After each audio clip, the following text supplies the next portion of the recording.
किसी नगर में एक सेठ अपनी पत्नी के साथ रहता था। कुछ समय के पश्चात सेठ की पत्नी ने एक पुत्री को जन्म दिया, लेकिन पुत्री के जन्म के समय सेठानी की मृत्यु हो गई, तो उनकी पुत्री का नाम दुखनी रख गया। सेठानी की मृत्यु से सेठ बहुत दुखी रहते थे। उनकी पुत्री अभी बहुत छोटी थी, इसलिए सभी ने सेठ जी से दूसरी शादी करने को कहते, लेकिन सेठ जी शादी करने के लिए मना कर देते। पर सभी के ज़्यादा जोर डालने पर सेठ जी ने शादी के लिए हाँ कर दी। कुछ ही दिनों में सेठ की दूसरी शादी हो गई, लेकिन सेठानी उस लड़की से बिल्कुल भी प्यार नहीं करती। धीरे धीरे समय बीतता गया और इस सेठानी से भी एक बेटी ने जन्म लिया। सभी बहुत खुश थे, इसलिए इसका नाम सुखनी रखा गया। धीरे धीरे दोनों बेटियां बड़ी होने लगी।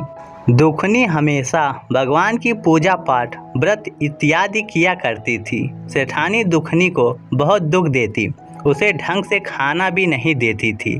सेठानी उसे रूखी सूखी रोटी देती, लेकिन दुखनी चुपचाप सारे दुख सहती रहती और भगवान की पूजा करती रहती। जब सेठ की दोनों बेटियां विवाह योग्य हो गई तो सेठ ने उनके लिए वर ढूंढना शुरू किया। तब एक दिन सेठानी ने सेठ जी से कहा कि तुम दुखनी के लिए सबसे निर्धन वर देखना। अगर तुमने ऐसा नहीं किया तो मैं अपनी जान दे दूंगी। सेठ ने दुखनी का विवाह एक बहुत गरीब परिवार में कर दिया और दूसरी पुत्री सुखनी का विवाह संपन्न परिवार में। दुखनी और सुखनी दोनों बहनें अपने ससुराल चली गई। दुखनी का पति बहुत गरीब था और वह कुछ काम भी नहीं करता था। दुखनी ही दूसरों के घरों में काम किया करती थी और अपना गुजार बसर कर रही थी, लेकिन उसने शिव की पूजा और व्रत करना नहीं छोड़ा। धीरे धीरे समय बीतता जाता। दुखनी और सुखनी दोनों के बच्चे भी हो जाते हैं। एक बार की बात है, सुखनी अपनी बहन दुखनी के घर आती है और उससे कहती है, तुम दूसरों के घरों में झाड़ू पोछा करती हो, इससे अच्छा है तो तुम मेरे घर आकर झाड़ू पोछा कर दिया करो। मैं तुम्हें पैसे दे दिया करूँगी और बचा कुचा खाना भी दे दिया करूँगी। दुखनी हाँ कर देती है और वह अपनी बहन के घर का काम करने जाने लगती है। उसकी बहन उसे बासी खाना दे दिया करती। दुखनी वही अपने बच्चे को लाकर खिला देती। एक बार की बात है, दीपावली का त्यौहार था तो सबके घर पकवान बन रहे थे। तो दुखनी के बच्चों ने अपनी माँ से कहा, माँ हमें भी अच्छा खाना खाना है। तो दुखनी बोली, बेटा मैं क्या करूँ, कहाँ से लाऊं अच्छा खाना, तुम्हारे पिता तो कुछ करते हैं नहीं। तब बच्चों ने कहा, मौसी के यहाँ से ले आना।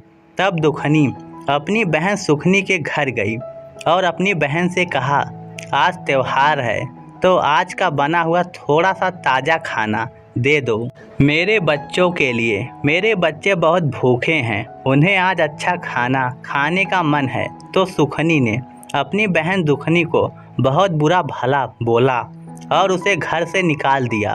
तो दुखनी रोते रोते अपने घर आ जाती है। दुखनी को रोता देख उसके बच्चों ने कहा, माँ क्या बात है, तुम तो मौसी के यहाँ गई थी ना खाना लाने, फिर तुम रो क्यों रही हो।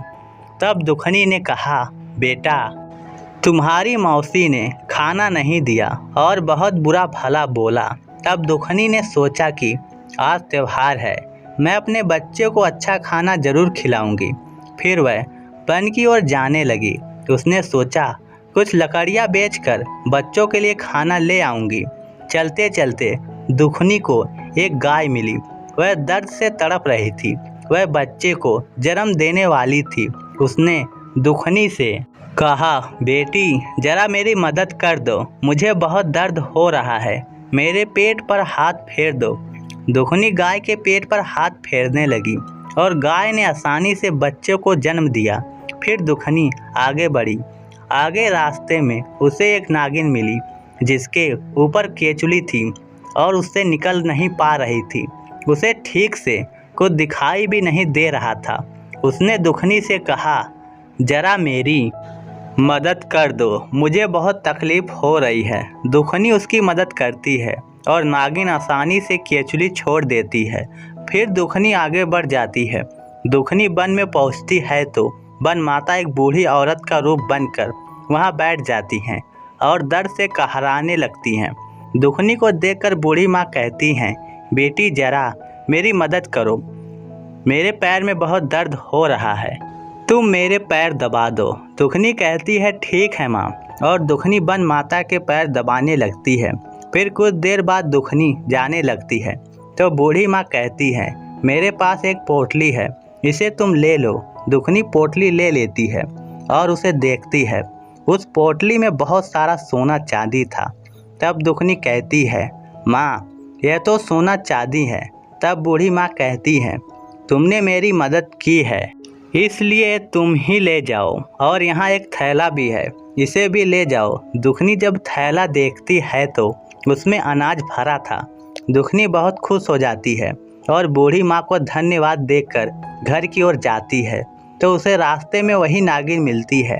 नागिन कहती है, तुमने मेरी मदद की इसलिए मैं तुम्हें एक मणि देती हूँ, और कहती है, इसे तुम अपने घर में रख देना, तुम्हारे घर में कभी भी धन्य धान की कमी नहीं होगी। दुखनी नागिन को धन्यवाद देकर आगे जाती है तो उसे वही गाय मिलती है और कहती है, तुमने मेरी मदद की है इसलिए तुम मुझे अपने घर ले चलो। तो दुखनी गाय और उसके बछड़े को अपने घर ले आती है और अपने बच्चों के लिए खीर और अच्छा भोजन बनाती है। अब दुखनी के घर में किसी चीज़ की कमी नहीं थी।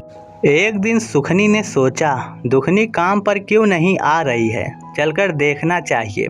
उसके घर जाकर वह सब देखकर आश्चर्यचकित रह गई और दुखनी से पूछती है, तुम्हारे पास यह सब कहाँ से आया? तब दुखनी उसे सारी बात बता देती है।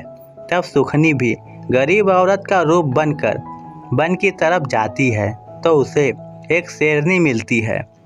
वह उस पर दहाड़ती है। सुखनी डर जाती है और आगे बढ़ जाती है।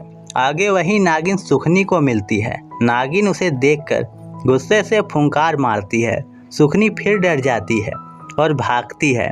आगे उसे वही बुढ़िया मिलती है। वह कहती है, मेरी इजाज़त के बिना तुम यहाँ कैसे आई? और वह सुखनी को डंडे से मारने लगती है। सुखनी भागते भागते अपने घर पहुँच जाती है। घर जाकर सुखनी देखती है कि उसके घर में अब सब कुछ खत्म हो गया है, धन दौलत सब कुछ। अब वह गरीब हो गई। फिर वह अपनी बहन दुखनी के घर जाती है और उसे भला बुरा कहने लगती है कि तुम्हारी वजह से मेरा सब कुछ नष्ट हो गया, तुमने यह क्यों किया?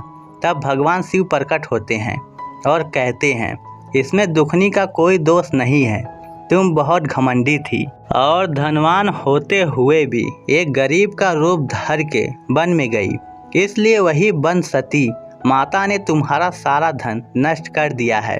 तुमने धन का लालच किया जिसकी वजह से यह सब हुआ। यह सब कहकर भगवान शिव वहाँ से चले गए और सुखनी को भी अपने किए पर बहुत पछतावा हुआ। दोस्तों, इस कहानी को लेकर आपकी क्या राय है नीचे कमेंट करके हमें ज़रूर बताइएगा। धन्यवाद।